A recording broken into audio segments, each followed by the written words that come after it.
Hey everyone, today I'm going to show you a quick productivity tip, how to add the recycle bin directly to your File Explorer sidebar. This simple trick gives you instant access to your deleted files without cluttering your desktop. First, open File Explorer. You can do this by clicking the folder icon on your taskbar or simply press Windows key plus E on your keyboard. Now, here's the magic step. Look at the left sidebar where you see Quick Access, This PC, and your other folders. Right-click on any empty space in this navigation pane. You'll see a context menu pop up with a few options. Click on Show All Folders. This option reveals system folders that are normally hidden from the sidebar.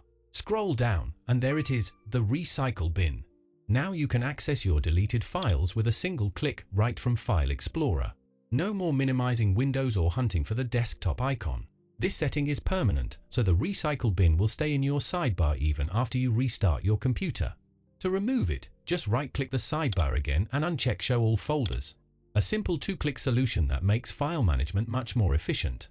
If you found this helpful, give this video a thumbs up and subscribe for more Windows tips and tricks. Thanks for watching, and I'll see you in the next one.